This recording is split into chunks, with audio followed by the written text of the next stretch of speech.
That's an indication that there has been water on Venus in the past.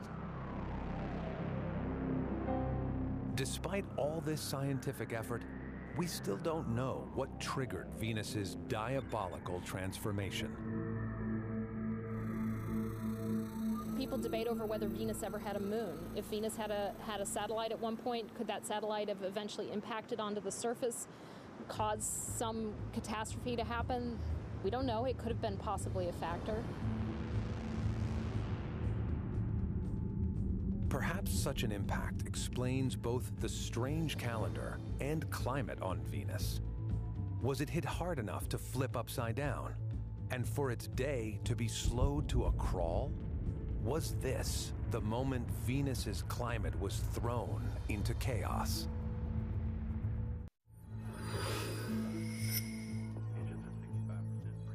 Whatever the cause of Venus's climate calamity, could life have ever survived such an ordeal?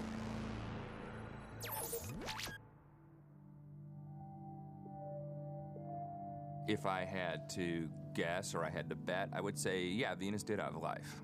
And I say that because what we do understand about life on Earth is that it started early and doesn't seem to have required any extraordinary conditions. If there was life of our kind, the organic kind, on the surface of Venus a long time ago, then what happened to that life? Well, one possibility is that it just died out. But there's another possibility that's a little more exotic, which is that it may have migrated up into the clouds. There's some speculation that Venus might actually still harbor life, even though it is such a hostile place. And the reasoning is that, well, gee, at one time, Venus was like the Earth in the first 2 billion years or so of its history. So if life were to grab a hold, maybe life was able to stay ahead of the environmental disaster that befell Venus as the water basically left the planet.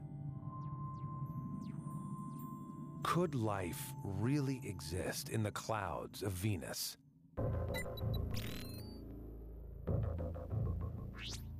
The best way to know for sure is to float into the atmosphere and find out. Right behind us is the Valor balloon, which we intend to fly in the skies of Venus in a couple of years from now. Valor will be tackling the acid clouds of Venus with a little help from frying pan technology. There's been 2 other balloons already launched to Venus in the mid-1980s. These were the Vega missions. There were 2 separate balloons that the Russians put into the atmosphere. And one thing they knew to do was to put Teflon on that whole balloon. And the balloons worked perfectly for 2 days, just as designed. And so we know that Teflon works. Battling violent updrafts and acid clouds, these non-stick pioneers were swept nearly halfway around the planet. Kevin expects Valor to go further. We'll circumnavigate the planet, that is, fly around the world of Venus, not just once, but up to 5 times. And if we do that, if we accomplish that, we will by far have the world's record. Actually, it's the universal record for flight in the skies of any planet anywhere.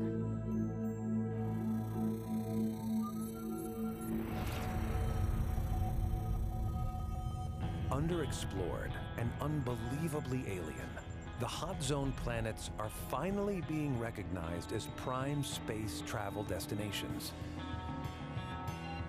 Mercury, a planet that's both freezer and furnace.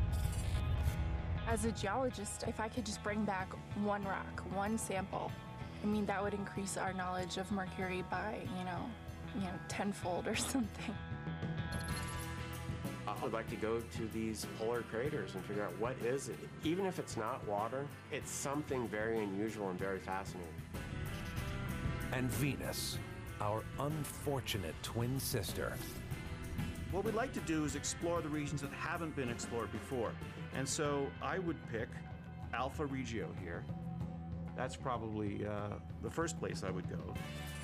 I'd love to go see those snow-filled mountain peaks with metallic snow and see if we can figure out what's going on there. Maybe some new sports that could be created sliding down those metallic snows. And then, of course, there's the future story and what's going to happen to Earth in the distant future. And that's another reason we're really interested in Venus, because the ultimate fate of the Earth is to look like Venus looks today. Venus and Mercury, two planets of wonder, but trapped in their own alien hells. Perhaps not obvious destinations to discover more about our home planet. But that's the beauty of traveling the solar system. It's just full of surprises.